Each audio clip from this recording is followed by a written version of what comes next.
প্রিয় দর্শক, আসসালামু আলাইকুম।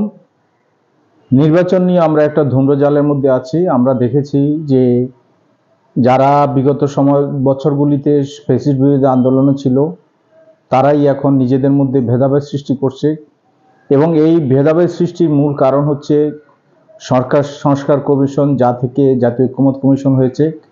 আমরা দেখেছি যে 17ই অক্টোবর যখন জুলাই সনদ সই হয়েছে, তাদের তখন জুলাই সনদের যে চেহারা ছিল, আর 28শে অক্টোবর সরকারের কাছে যে জুলাই সনদ সাবমিট করা হয়েছিল তার চেহারা ভিন্ন।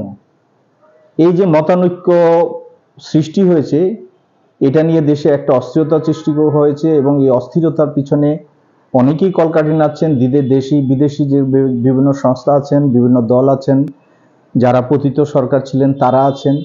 কিন্তু আমাদেরকে বুঝতে হবে যে এই মুহূর্তে আমাদেরকে জাতীয় নির্বাচন খুবই গুরুত্বপূর্ণ এবং একটি নির্বাচিত সরকারের মাধ্যমে দেশের স্থিতিশীলতা আসতে পারে, আইনশৃঙ্খলা পরিস্থিতি এবং দেশের উন্নয়ন হতে পারে। আদারওয়াইজ যদি নির্বাচনটা কোনোভাবে ভণ্ডুল হয়, এই দেশের সার্বভৌমত্ব যে বাধাগ্রস্ত হবে, শুধু বাধাগ্রস্ত না, সার্বভৌমত্বের উপরে যে আঘাত আসবে এই ব্যাপারে অনেকটা নিশ্চিত।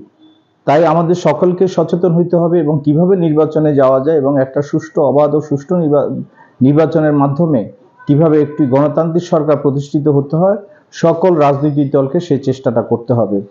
আমরা দেখেছি যে গণভোট নিয়ে এখন খুব কথাবার্তা হচ্ছে, কিন্তু আপনি যদি ঠান্ডা মাথায় চিন্তা করেন, গণভোট সেটা নির্বাচনের আগে হোক, নির্বাচনের দিন হোক বা নির্বাচনের পরে হোক, এটার মধ্যে কোনো পার্থক্য নাই। যখন সংস্কার কমিশন আলোচনা শুরু করেছে রাজনৈতিক দলের সঙ্গে, আমিও কয়েকটা মিটিংয়ে গিয়েছিলাম এবং সেখানে সংস্কার কমিশন বলেছিল যে আমরা এখন যে সংস্কারগুলি করব এগুলি আগামী নির্বাচনে এফেক্টিভ হবে না এবং এটা হবে পরবর্তী নির্বাচনে। কারণ এগুলি আগামী জাতীয় সংসদ নির্বাচনের পরে যে সংসদ প্রতিষ্ঠিত হবে, সংসদে সবগুলি আইন কানুন বিধি পাশ করার পরেই পরবর্তী সংসদ থেকে এটা এফেক্টিভ হবে। কিন্তু আমরা দেখছি যে এখন নির্বাচনের আগে এটার এফেক্টিভ করার জন্য চেষ্টা করা হচ্ছে, যা আইনগতভাবেও বৈধ হবে না। কারণ আমরা দেখেছি যে জুলাই সনদের মধ্যে লেখা আছে যে সংসদ বসার 270 দিনের মধ্যে এটা আইন এবং বিধি অনুযায়ী সংশোধন পরিবর্তন করতে হবে। যদি আমরা সংসদেই পরিবর্তন করি, তাহলে আমরা কেন এই সংসদের আগে আমাদেরকে নির্বাচন করতে হবে? বরং এটাও আমরা করতে পারি যে সংসদ নির্বাচনের পরে এবং আগামী অধিবেশনের আগে, বা একটা অধিবেশন যদি যেমন একটা নিয়ম আছে যে সংসদ নির্বাচিত গেজেট প্রকাশের 30 দিনের মধ্যে মেবি অধিবেশন বসতে হবে, সেটা করার পরেও আমরা কিন্তু এই গণভোট দিতে পারি। আর যদি কেউ চায় যে একটা সরকার যখন চলে আসবে তারা গণভোট নাও দিতে পারে, অথবা ওই গণভোটের নেগেটিভলি তারা কাজ করতে পারে, তাহলে আমরা বলতে পারি যে একই দিনই হতে পারে, যেগুলি অধিকাংশ রাজনৈতিক দলই চায়।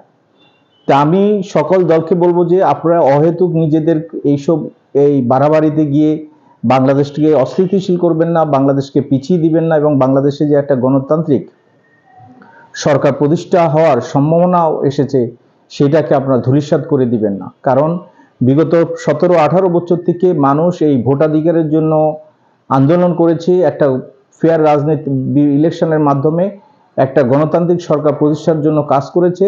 সেই গণতন্ত্র প্রতিষ্ঠা করতে দিন।